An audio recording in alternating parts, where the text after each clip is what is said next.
Don't just live for tomorrow, or just live in yesterday. Just be glad for all you have that's in today. Hey everyone, Connie here, and welcome to my blind reaction to One Piece, episodes 894 to, let me just make sure I get this right here, 897. So, we are here with more Wano. And yeah, I'm very, very excited for this. I said it last time, but I was really hyped for Wano going in. It's again just my kind of aesthetic, the kind of aesthetic and art and music and shit that I really get into. And I really wanted to see how they implemented it into One Piece, or I guess implemented these characters into this world, this kind of culture. And while it's like, yeah, you expect like someone like Zoro to fit in because he's kind of already based around that culture to a degree. It's like it worked out so well, making like Nico Robin a geisha and everything, making Frankie just a carpenter, which makes just sense, obviously, and so on and so forth. It's just like, yeah, this works out. Usopp being a toad oil salesman, a play on a snake oil salesman, is really funny, actually. Um, but we get our first look into Wano, and I have replayed the introduction moment quite a few times since I first recorded that reaction. Like, when Luffy's sinking and everything, and you have the epic music going, the octopus is smacking his head, playing along, and everything, and you have the actual introduction to the land of Wano. It's like I've replayed that time and time again. I can tell you that's one of my favorite moments in all of One Piece. It is just that hype for me. It's not even favorite moment based on emotion or anything, based on character or story or anything, because all of that stuff, like, that moment doesn't really have that.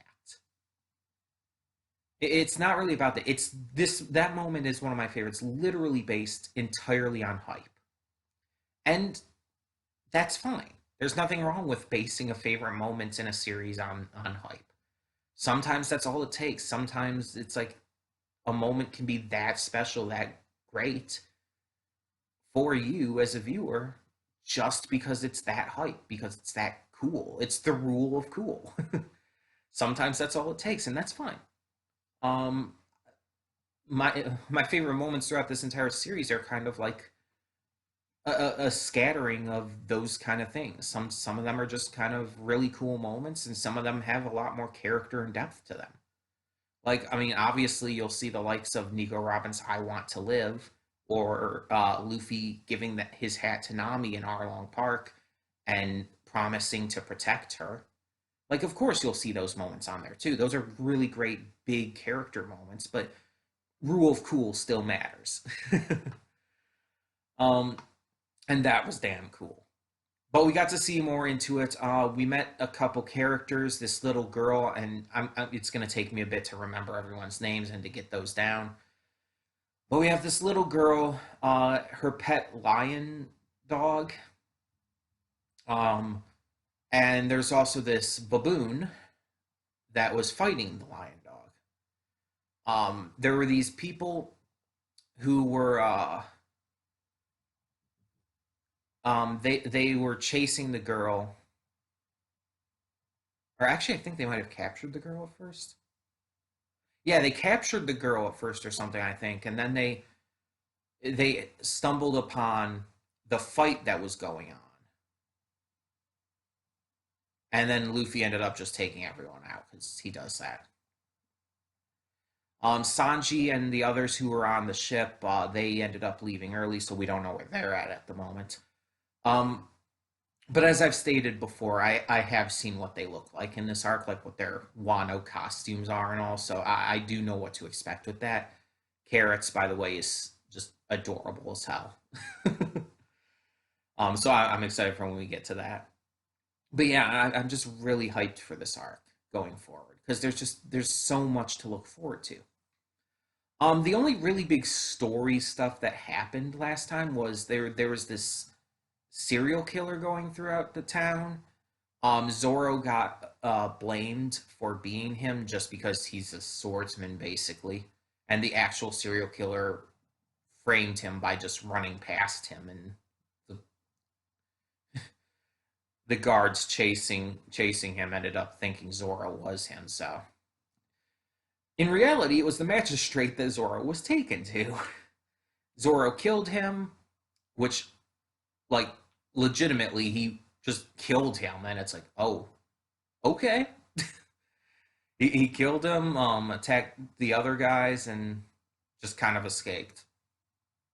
Um, I really, really can't wait to see what goes down in this arc. As I've said before, I do know a couple things, but they're very minor. I mentioned one of them in a recent discussion video I posted. So there's something I mentioned in there that I do know going forward, which I won't repeat here. If you want to know what I'm talking about, go check out my video on Okama, which I put up recently. Um, I talk about it there, and I'll leave it there for now. But I'll obviously mention it when it comes up in the series, whenever that is. Um, but there's a couple things I know, just small things going forward that it's not. I don't know big story stuff. I don't know big character information either. It's just I know of a few things basically existing. It's like I know that's a thing. I don't know anything. I don't know much of anything about it, but I know it's a thing. To try and use the most vague terms possible to describe it there, yeah. But yeah, I'm just really excited for this. Like, you remember the last reaction where I was like literally bouncing up and down watching that because I was so excited about it. It's so good. The music, even the visuals, such a massive upgrade. Like, I talk about all the time how I've been watching reactions from AJ Rich and Rough Senpai, and they talked about how starting in the Water 7 arc and everything, the visuals just like really got an upgrade, and they did. Like that's the second time the visuals got a major upgrade lately. It happened in well, at that point in the series, it happened in for Skypiea just after Alabasta. There was a major upgrade to the visuals at that point, and then there was another one for Water 7. Um, which is wild that there were two notable visual upgrades so close to each other, all things considered. Um, but yeah, there were those two big visual upgrades there, and it's like, yeah, so that was a thing, but this one is so drastically different.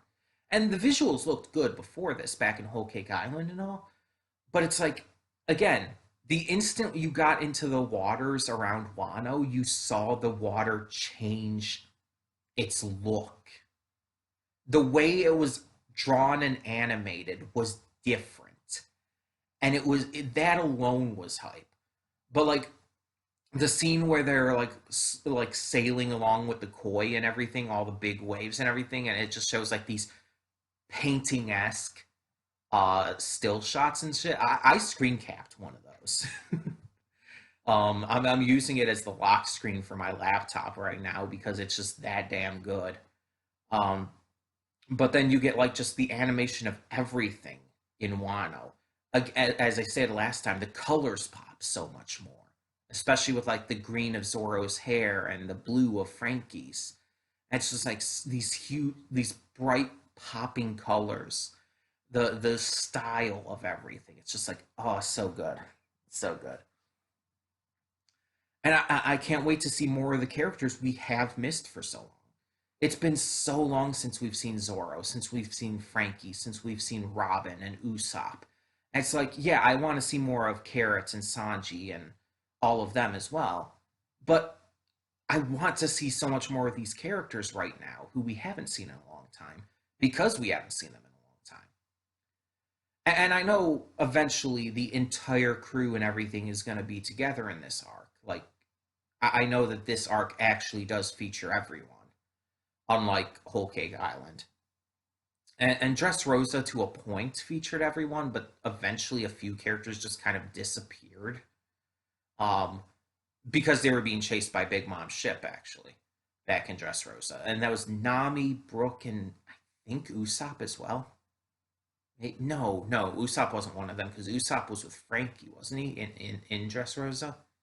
Because he had a disguise in there too. Yeah, Nami and Brooke were definitely two of them. I know that for sure. Momonosuke was with them, I believe. I don't know who else the other one was.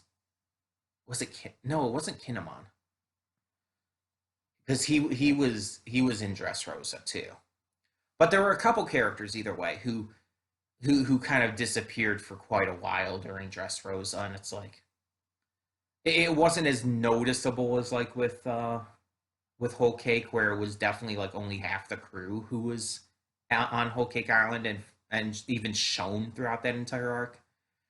But yeah, that's the point. I really want to see these characters we've been missing for so long, and clearly Zoro is going to be a major character during this arc because, again, as I stated last time, all the build up for Wano started with Zoro, and Wano being so heavily inspired by classic Japanese style and art and architecture and whatnot, it's going to be heavily focused on, well, samurai. So there's going to be a heavy Zoro focus, which I am all good for.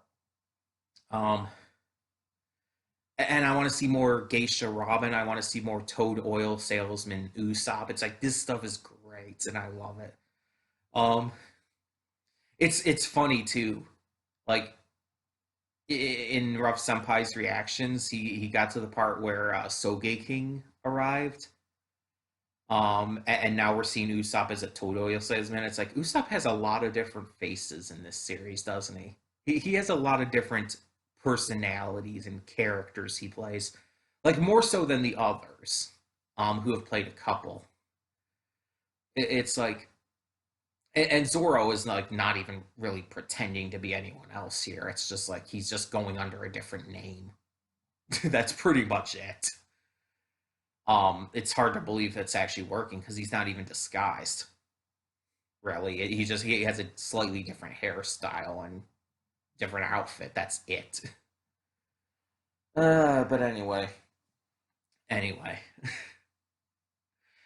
yeah, I'm just really excited for what this arc has in store for us, and um, I can't wait to see more with like the likes of Kaido and whatnot. Like that's gonna be huge going forward. Um, so yeah, I'm super excited to see what more we get into this time, and hopefully it's good. So let's just get this going. When the screen fades to black, pause this redirect and go to the description below. Follow the link to the reaction, and after you watch it, come back here to the redirect and resume play. Because after it fades to black and it fades back in, everything from that point forward will be my afterthoughts and will contain spoilers to the episodes. So, that being said, thank you so much for tuning in, and I will see you at the reaction. And we are back, and we'll begin with spoilers in 3, 2, 1, now. So, before anything, I'm going to talk about the 2 episodes here that were just kind of a little mini filler arc to hype up the Stampede film. So, it was basically Luffy and the crew, the entire crew for somehow. Again, it's not canon. It doesn't have to fit in with any canon events or missing crew members or split ups or whatever that's happening. But they're being attacked by the Cider Gang, a group of bounty hunters who, the leader of which is connected to Douglas Bullet, the main antagonist of Stampede. And so they're attacking them because, of course, it's the Straw Hats. So, yeah. And it kind of leads into them arriving at this island after using the coup de burst. They arrive there. Luffy kind of goes off on his own and ends up finding Hancock while checking the factory and everything for cola, which they need to continue to fuel the ship and everything. So he and Hancock, along with the other Boa sisters, fight off the Cider Gang, and it's literally just leading into Stampede. That's all the movie is for. There's no other purpose to it, like, at all. Or all the episodes are for. I mean, not the movie. There's no other purpose to them at all. It's literally just to lead into the film. It's kind of like the Strong World, or yeah, it's a Strong World episode 0, and there was an episode of Z or something for film Z, and there was like I think there was a special actually that led into film Gold. But the point is, like, this kind of thing's been done before, but I still think this should have been done before Wano actually started. I think that would have made more sense. Just having like a few episodes of Wano and then going into that just randomly, it just felt out of place and weird. Um, like, even the placement within it, like, I feel like if it took place after this episode, this last episode here, it would have been better. But um, so let's talk about the bookend episodes of this reaction. The first episode reacted to, and the last, because those are the episodes that actually were Wano, the ones I want to focus on here. So Otama takes Luffy back to her place, this secluded house kind of out in the middle of nowhere. She cooks some rice for him, which he gladly accepts, but it's all they have, and so no seconds or anything. And he does feel a little bad about it. You could tell. Like, he asks for seconds at first. It's like, oh, but that was everything. And he's like, oh, well, I was joking. I didn't really want seconds. And it's like, he did, but you still realize, it's like, yeah, he understood that. It's like, well, I mean, I feel kind of bad for eating all your food, then I feel bad that I left you with nothing. Because Luffy does have some sense of decency to him, especially in situations like this. So she, meanwhile, heads off because she's hungry. She hasn't eaten anything in quite a while. She heads off to the river to drink, to just kind of try to satiate her hunger a little bit. But in the meantime, Luffy is attacked by her master, who comes home and just, finds Luffy in the house just randomly. So Tenkiyama is this, I don't know if he's wearing a mask, or if that's just his face, or if, like, maybe he's wearing, like, face paint to look like a Tengu mask or something. Hard to say. But he comes in, he attacks Luffy a bit, but Luffy tries to explain what's going on, but that actually kind of makes him a little more upset. And then Otama comes back, and she's sick from drinking, and so Luffy has to take her to safety. This is all after, as well, we hear the story about Ace. So Ace had come to Wano 4 years in the past, which is 2 years prior to the events of the pre-time skip stuff. So this was this before? I almost think this might have been before he was with Whitebeard, but I don't feel like that makes sense. I feel like he probably was still with Whitebeard at that point. I don't know if it's before or after Thatch's murder, though. So that one I'm not sure on. I think he was probably still with Whitebeard, though. I think his outfit was actually different pre-Whitebeard. When he was just part of his own group. Either way. So he ended up coming to Wano and befriending the people of the village, and especially Otama. And when he left, he promised that he'd come back for her one day, when she was older, to take her out as a pirate as well. If she could become strong and become a talented kunoichi and everything. But obviously, she had no idea that he had passed in the meantime, that he had died at the Paramount War. And when Luffy first told her that, she freaked out and everything, and then ended up passing out. And it was like because of her of being sick and everything from drinking the poisoned water. So Luffy had to head out to get her to the doctor and to get her some food as well, probably. Um, Tenguyama gives him a new outfit, so we finally get Luffy's Wano outfit. And he also manages to take Tenguyama's cursed sword, which is apparently one of only 20 something, I don't remember the exact number, but 20 something of that rank of sword. And it's really supposedly special and cursed, which is like, okay, it's probably going to be Zoro's at some point. It's like, yeah, it probably is. um, but Luffy has it in the meantime. So Luffy and them continue on. They meet up with Kamachio, I think it. I'll get the names down a little better as time goes on. They meet up with the lion dog, who continues to help them get further along, and they reach a wasteland where there's all these monsters and weird animals like a shark gator running around, which is like, why does that need to exist? Why does that need to exist? Like, seriously.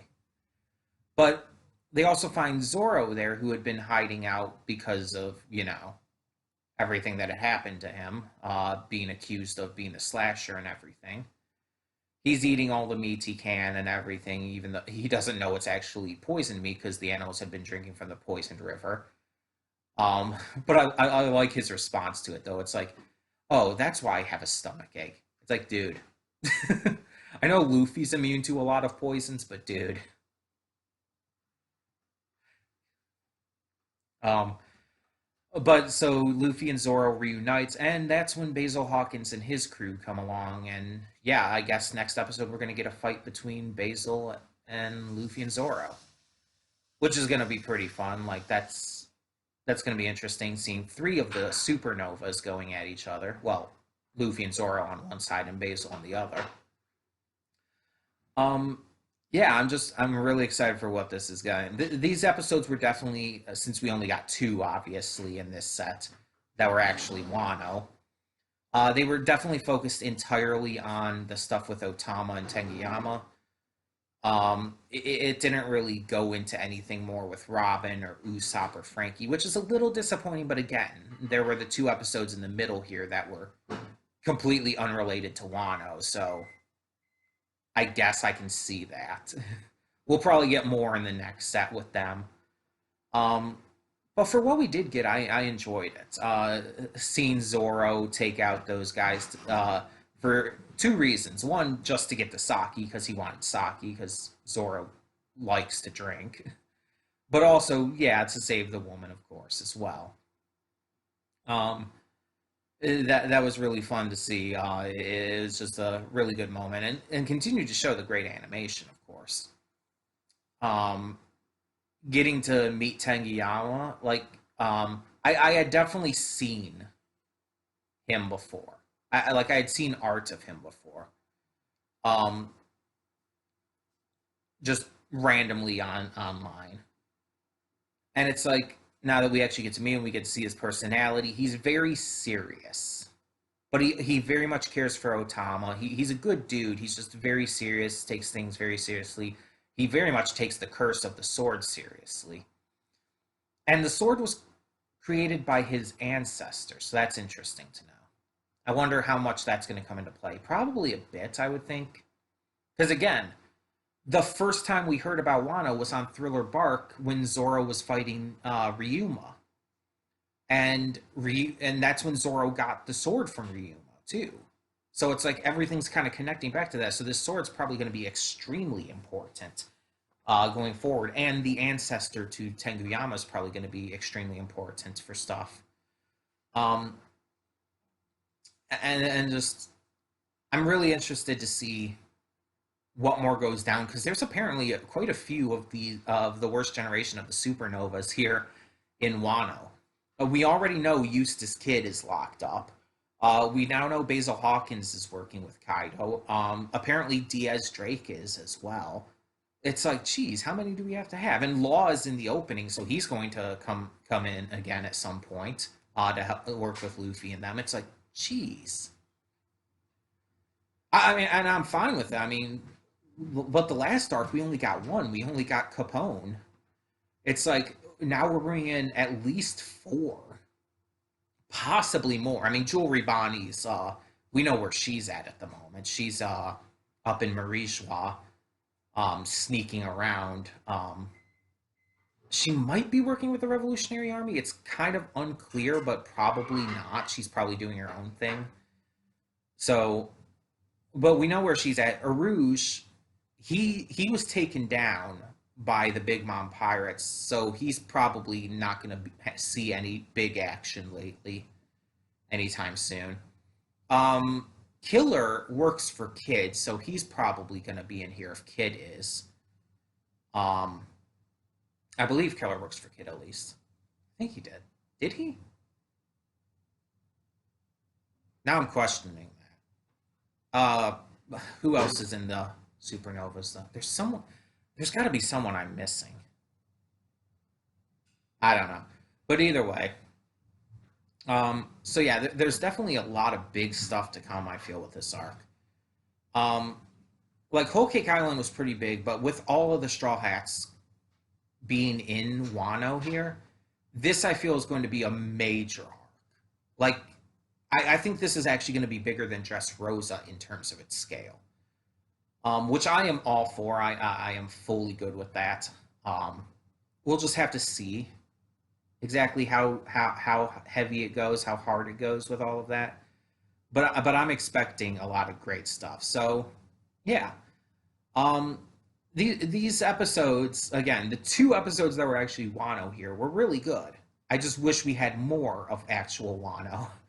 Those two episodes of the Stampede prequel episodes, I guess you could call them, though it's like they weren't bad. I enjoyed seeing the Hancock or the Boa sisters again, Hancock, Sandersonia, and Marigold. Like that was cool. Hancock's still really funny. Sandersonia and Marigold are still attractive, and it's like, yeah. And again, as I said in the reaction, it's like Hancock's attractive too. It's just she's super generic looking, so it's like that kind of thing just doesn't appeal to me as much. But she still is very attractive. And it's like, yeah, they were fun. The Cider Gang was interesting. I had no real issue with those episodes, but it's just because they took place in the middle of like this currently ongoing thing, and it's just, God, I mean, just imagine the people who are watching this week to week, who had to sit through 2 weeks just completely random bullshit to hype up the Stampede movie, just to before they could get back to the Wano stuff with Otama and all. It's like I feel for you guys. One of the positives on doing 4 episodes of these at once and catching up and all is that I don't really have to worry about that as much. Luckily, I did know about these episodes going in. It's just like going into the arc and everything. It's still really out of place. But either way, tell me what you thought of these episodes of One Piece, both the Stampede prequel episodes and the Wano arc episodes. Tell me what you thought down in the comments below. And hopefully the next set of episodes, next week's set, will be a little more entirely contained within Wano. They should be. God, I would really hope they are. They are. If they're not, for whatever reason, I'm going to be kind of upset. But tell me your thoughts, and thank you so much for tuning in. For now, I'm Connie, and I'm signing off. See y'all next time.